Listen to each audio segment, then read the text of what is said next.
Assalamualaikum warahmatullahi wabarakatuh. Anak-anakku kelas 5 yang Pak Guru sayangi, yang tentunya saat ini masih tetap bersama keluarga di rumah. Mudah-mudahan Allah Subhanahu wa taala selalu senantiasa memberikan kesehatan kepada kalian semua beserta keluarga kalian di rumah. Amin ya rabbal alamin. Dan mari kita mulai pembelajaran akidah akhlak pada hari ini dengan ucapan Bismillahirrahmanirrahim, dengan harapan mudah-mudahan pembelajaran pada hari ini bersama ridho Allah Subhanahu wa taala. Amin ya rabbal alamin. Anak-anakku yang Pak Guru sayangi, hari ini kita akan membahas tentang akhlak terpuji, yaitu berupa teguh pendirian. Kemudian akhlak terpuji berupa sifat dermawan, dan juga akhlak terpuji yaitu berupa tawakal. Nah, anak-anakku, adapun tujuan pembelajaran, kita belajar teguh pendirian, kemudian dermawan, dan juga tawakal, yaitu Pak Guru berharap agar kalian dapat mempraktekkan dalam kehidupan sehari-hari, yaitu bagaimana kalian bisa mempraktekkan sebuah sikap teguh pendirian atau istiqomah.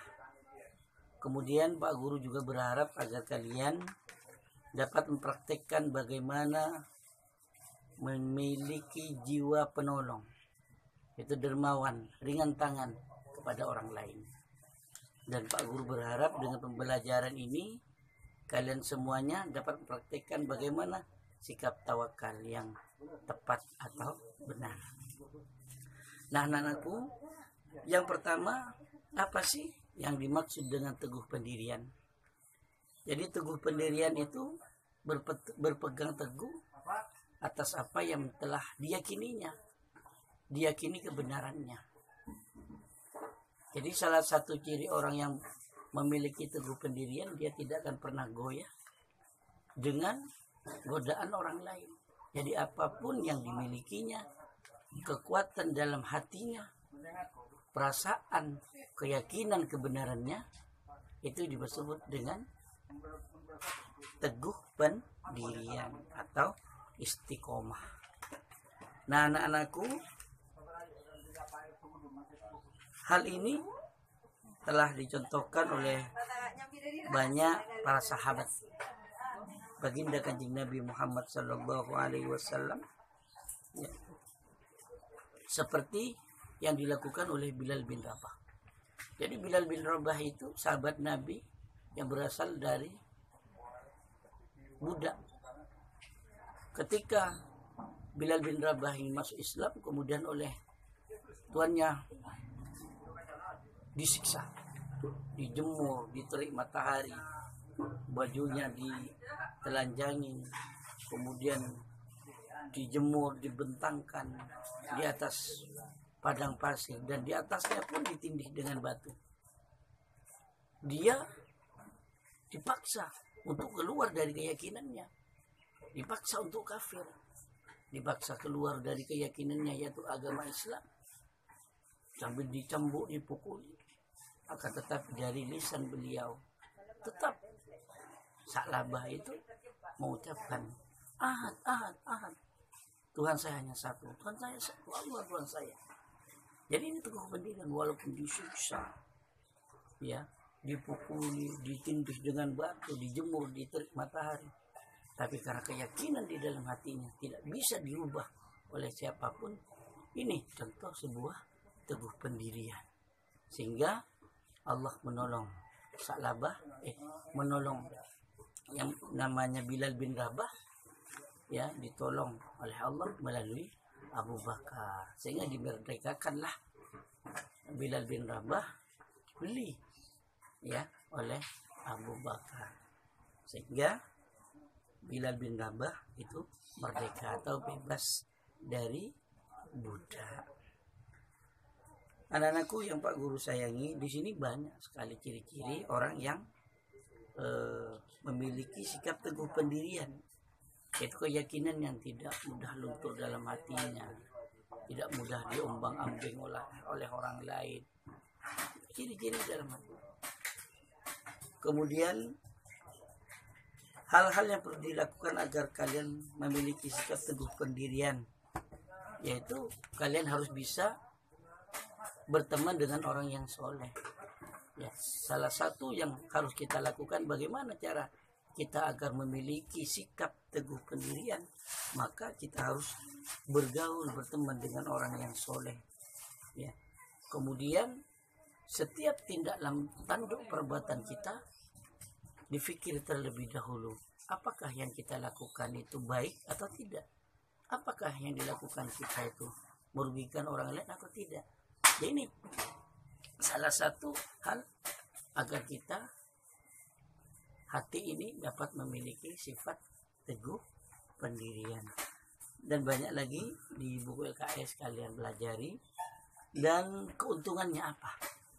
Jadi keuntungannya yaitu kita tidak mudah, ya, tidak mudah percaya kepada orang lain, orang yang menghasut kita, mengadu domba kita. Ya, jadi orang yang teguh pendirian tidak mudah dipengaruhi oleh orang lain. Jadi Pak Guru berharap kalian harus memiliki sikap pendirian, teguh pendirian yang luar biasa. Sehingga misalnya kalian mau pergi ke masjid, kemudian lantas dalam perjalanan ada temannya untuk ngajak main, maka kita harus perlu pendirian. Ke masjid dulu, lakukan ibadah dulu, baru setelah beribadah bermain. Itu salah satu contoh sikap teguh pendirian. Selanjutnya kita belajar adalah dermawan. Apa dermawan? Ringan tangan. Ya, memberikan sebagian apa yang kita miliki untuk orang lain, untuk kepentingan orang lain. Itu yang dinamakan dengan dermawan. Nah, sikap dermawan ini seperti yang telah dicontohkan oleh Pak Guru tadi, yaitu Abu Bakar yang memerdekakan Bilal bin Rabah dari tuannya. Ketika Bilal bin Rabah disiksa, dengan ringan tangan, sikap dermawan Abu Bakar itulah sehingga Abu Bakar mengeluarkan hartanya untuk memerdekakan budak yang bernama Bilal bin Rabah.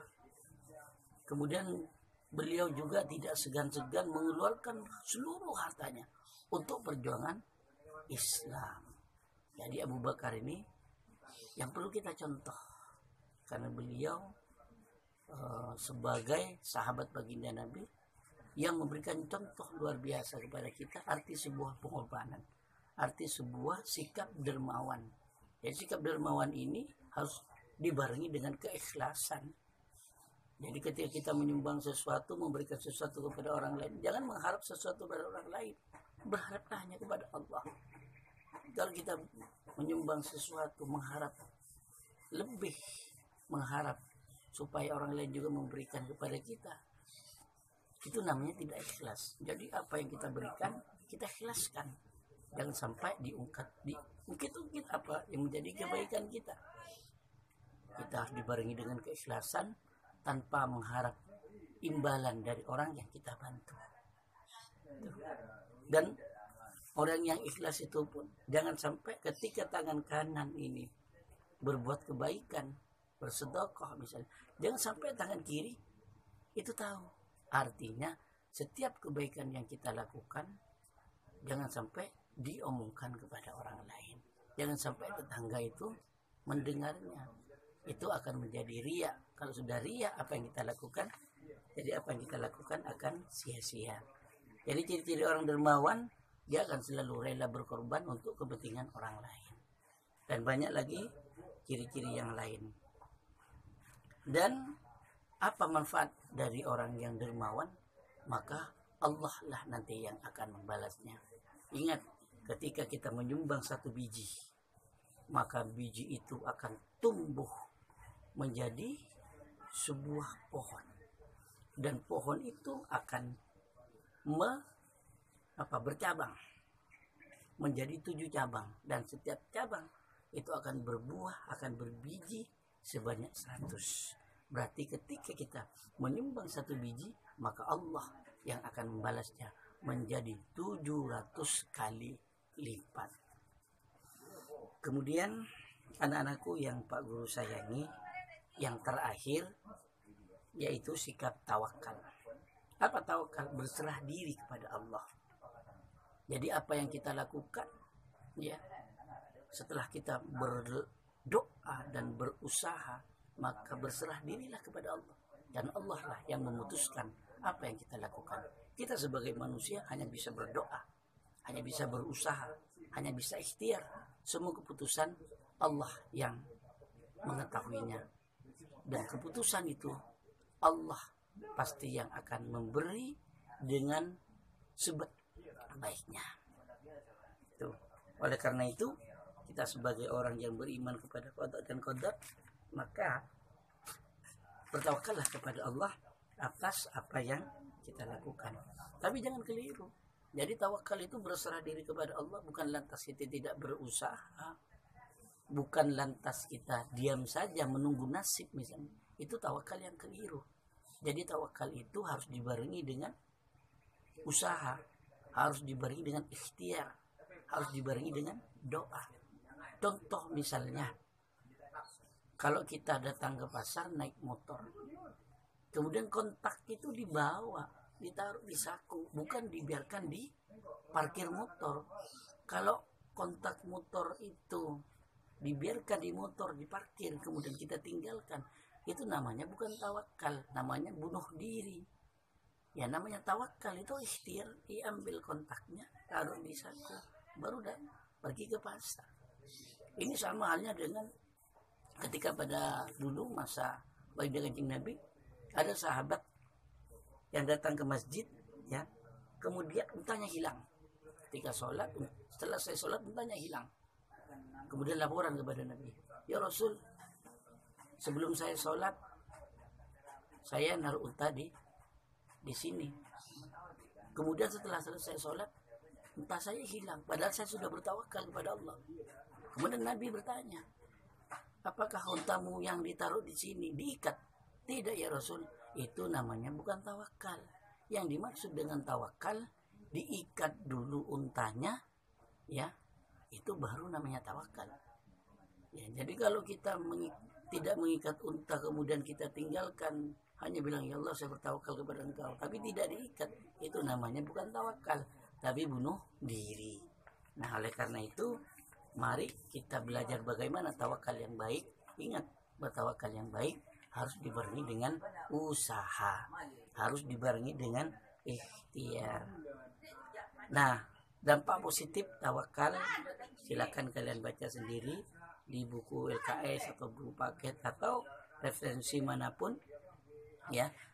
Jadi Pak Guru sampaikan di sini, jadi orang yang bertawakal itu akan mendapatkan keuntungan yang luar biasa, ya, manfaat yang luar biasa, yaitu kita dalam hati kita akan dikuatkan keimanan, ditambahkan keimanan dan ketakwaan kita kepada Allah Subhanahu wa taala. Itu manfaat dari tawakal.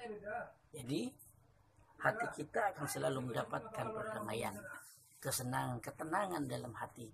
Karena tugas manusia hanya berikhtiar, berdoa, berusaha, dan keputusannya Allah yang menentukan.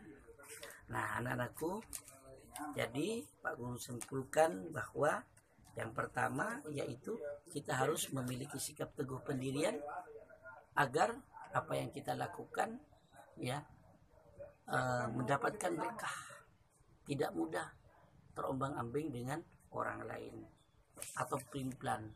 Pertama memutuskan A karena ada yang bilang B, kemudian karena bilang B kemudian ada yang komentar lagi C dan lagi D. Nah itu namanya orang yang pelin-pelan, tidak teguh pendirian. Ini yang mudah diadu domba oleh orang lain. Oleh karena itu Pak Guru berharap kalian harus mampu untuk memiliki sikap teguh pendirian. Apa yang menjadi pendapatnya yang benar, maka itu dipertahankan. Bukan berarti keras kepala, bukan. Kalau keras kepala, apa yang menjadi keinginannya itu dibarengi dengan nafsu. Tapi kalau tak, yang namanya teguh pendirian tidak ada dibarengi dengan nafsu setan.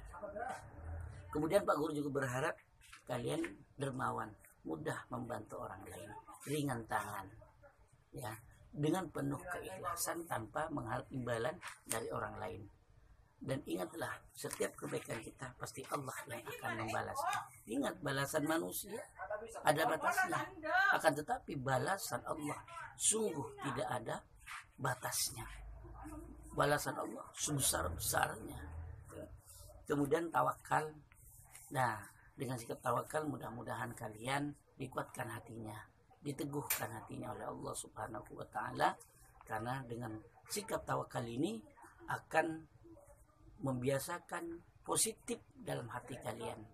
Ketika kalian berhasil melakukan sesuatu, maka kalian tidak akan sombong atas keberhasilan itu, karena keberhasilan itu adalah pemberian Allah, nikmat Allah, bukan karena kita semata. Dan yang kedua, ketika kita mendapatkan kegagalan, maka bukan lantas kalian putus asa. Makanya pentingnya tawakal itu, ketika kita berhasil apa yang kita inginkan, kita tidak akan sombong, dan ketika kita gagal, kita tidak akan putus asa. Mungkin ini saja yang dapat Pak Guru sampaikan, dan silahkan kalian pelajari di buku LKS-nya, kerjakan buku LKS-nya halaman 55 sampai halaman 64 sebagai bahan persiapan untuk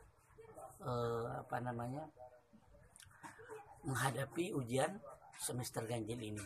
Dari Pak Guru akhiri dengan alhamdulillahirabbil alamin, wallahul muwaffiq ila aqwamit thoriq. Wassalamualaikum warahmatullahi wabarakatuh.